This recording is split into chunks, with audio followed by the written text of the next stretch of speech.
If this is like the Western genre, then we're halfway through. I think that the novelty has worn off, right? So depending on when you trace the beginnings of this, a case can be made that the X-Men, the Bryan Singer X-Men movies in 2000 were the start of kind of where we are in our current landscape with superheroes. Although I would point out that I argue that, and I'm not alone in this, there's some others who argue that like Blade was kind of the proof of concept, right? In the 90s. Cause I mean, how cool was that? That was Right. a great movie. That's such an underrated movie. That was, like It, Blade was awesome. It legitimately was. And the other two weren't bad. Not as good, but at least my opinion, but they weren't bad, right? Yeah, yeah. I would suggest that was like the proof of concept of superhero movies that got away from the Superman, Batman movies that we'd had for decades up until that point. But if you trace, even if you go like to the early 2000s, right, as the start of our current wave of superhero films, if this is like the Western genre, then we're halfway through because the Westerns lasted about 40 years in popularity, right?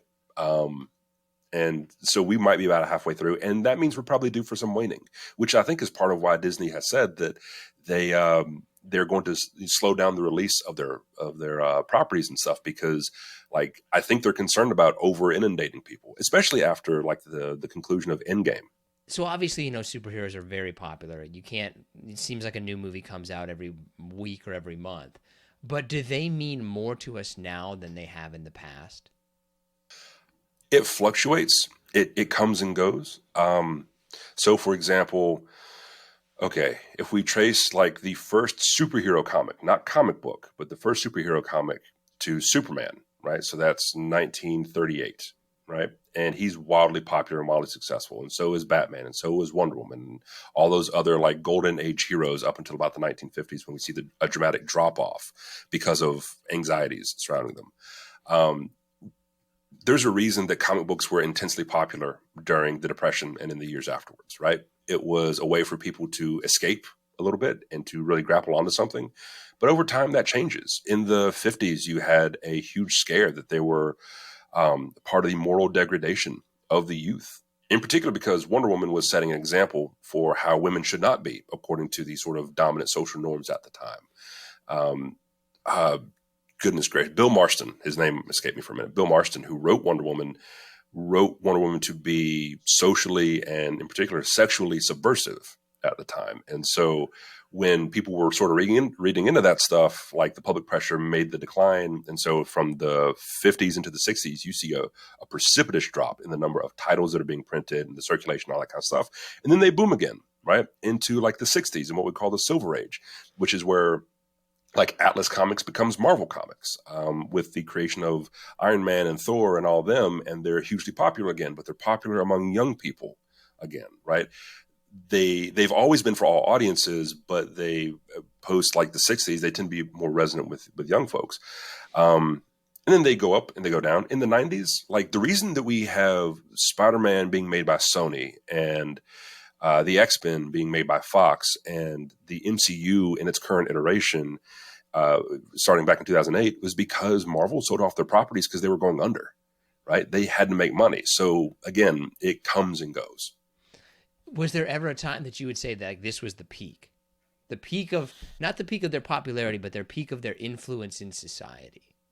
Oh, the peak of the influence was probably pre 1954 because the Comics Code Authority, which was a reaction to congressional hearings that were concerned about the negative influence of comics. So you had horror comics, you had a lot of violence in comics, you had a lot of sexuality and stuff that was transgressive in comics. In addition to the superhero comics, all this sort of stuff happening in the same like time and in conversation with each other as these artists would bounce around from company to company and pick up freelance work and that kind of stuff. Um, as early as like the 1940s, you had national newspapers calling comics a disgrace to our society. And then in the 50s, this sort of ramps up. It builds up over time. 1954, you have Frederick Wortham's Seduction of the Innocent, which is basically a very damning indictment of the comics industry. Admittedly, I think he was a psychologist who was reading a lot into the comics and at the time overplaying their influence, but he was doing it all the same. And so he Seduction of the Innocent was kind of like the tipping point. And so you have these congressional hearings that lead to what's called the Comics Code Authority. right, which was invented in 1954. The Comics Code Authority was the industry's way of self-regulating. So they said, look, you guys don't regulate us like federally, and we'll regulate ourselves sort of in the same way that like the MPAA, right? The Motion Picture Alliance Association, whatever, yeah. association, and whatever the second A is, kind of like how they did with like the PG, the G, the rated R stuff, right? As a way of self-regulation. So comics did the same thing. And you saw a drop in like, there were some 650 plus comics titles in circulation in, or 650 publications in 1954. By 56, that drops to about 300. Man. Right?